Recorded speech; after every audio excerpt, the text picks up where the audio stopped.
Israel की सेना कई दिनों से गजा पट्टी को चारों तरफ से घेरे हुए है। सेना को इजरायली सरकार के आदेश का इंतजार है ताकि वो जमीनी हमला शुरू कर सके।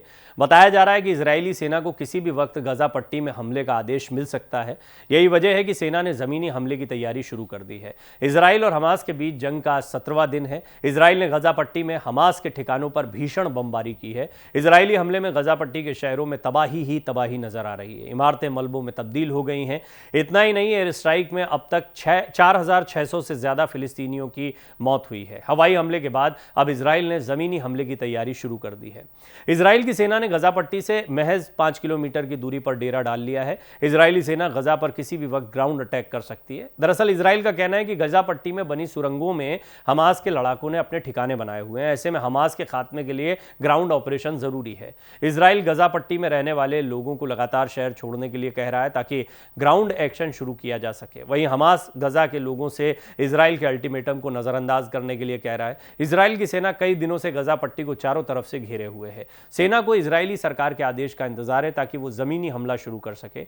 बताया जा रहा है कि इजरायली सेना को किसी भी वक्त गजा पट्टी में हमले का आदेश मिल सकता है। यही वजह है कि सेना ने जमीनी हमले की तैयारी शुरू कर दी है। गजा में संयुक्त राष्ट्र एजेंसी के प्रमुख का कहना है कि यहां 3 दिनों में ईंधन खत्म हो जाएगा। बिना फ्यूल के अस्पतालों में जनरेटर काम नहीं करेंगे। ये लोगों की जिंदगी के साथ खिलवाड़ है। उन्होंने कहा इस वक्त ईंधन की आपूर्ति सबसे अहम है।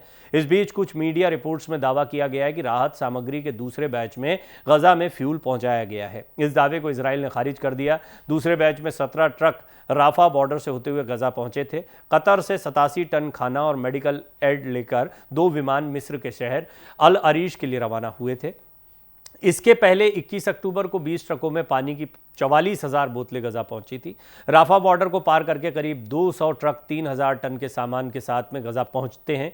इस दौरान उम्मीद जताई जा रही है कि विदेशी नागरिक भी इस रास्ते गजा छोड़कर इजिप्ट जाएंगे। चीनी मीडिया ग्रुप के 2 पत्रकारों को किबुत्ज बेरी का दौरा करने की अनुमति दी गई है, जो गजा पट्टी से 5 किलोमीटर से भी कम दूरी पर इजरायली सेना द्वारा नियंत्रित क्षेत्र है।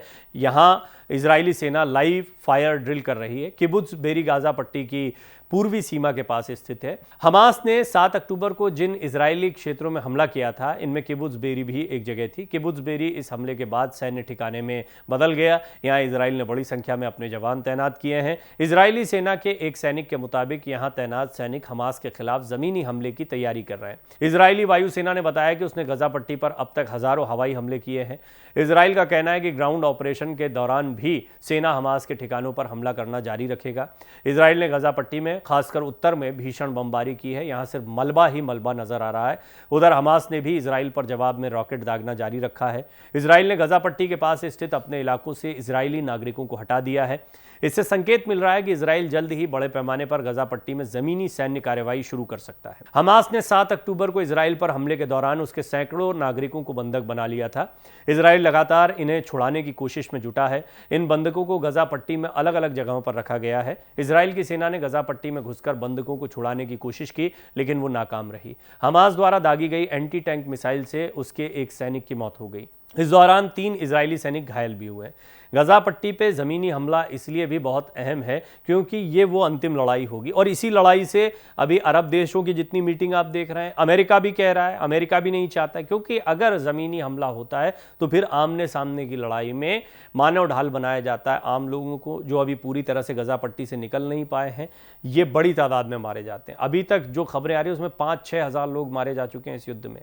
फिलिस्तीनी ज़्यादा तादाद में, निश्चित तौर पर एक के बाद एक बड़े हमले अब उन पर हो रहे हैं। पहला हमला हमास ने किया, कई लोगों को मारा और कई लोगों को बंधक बना लिया, लेकिन ये जो इजराइल का हमला है इसमें तो अंधाधुंध हवाई गोलाबारी की जा रही है। हवाई हमलों की पुष्टि कर चुका है इजराइल भी, और इजराइल की तरफ से जो हवाई हमले हो रहे हैं, रॉकेट दागे जा रहे हैं, इसमें कई जगह ध्वस्त हो गई। मलबा ही मलबा गजा पट्टी के कई इलाकों में देखने को मिल रहा।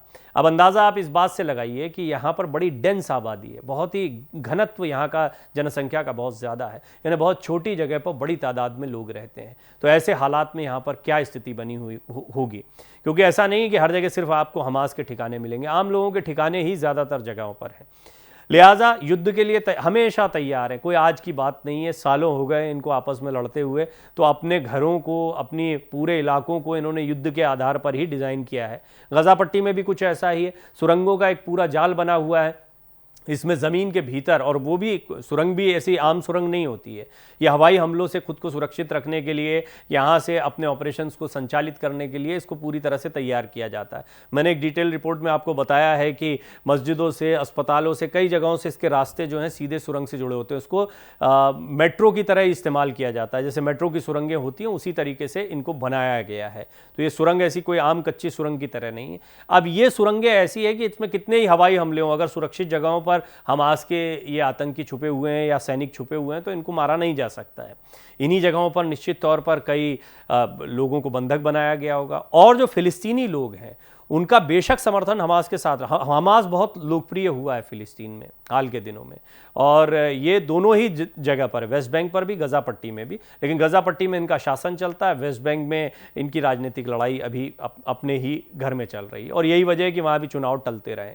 लेकिन गजा पट्टी का जो मामला है वो पूरी तरह हमास के कंट्रोल में, लोगों का समर्थन था तभी वो सत्ता में आए, लेकिन धीरे धीरे उन्होंने अपने आप को मजबूत किया है। अब यहाँ पर लोग जो हैं, सिविलियंस जो हैं, वो अगर नहीं निकलते तो इजराइल का कहना है इनको भी हमास का साथी माना जाएगा, उनको निकलने नहीं दिया जा रहा। तो ये एक बड़ी चिंता का विषय है। वो अमेरिका इसलिए भी कह रहा है कि थोड़ा इंतजार करें, और इजराइल अभी भी भीतर नहीं घुस पाया, उसके पीछे ये दबाव भी कहीं ना कहीं है।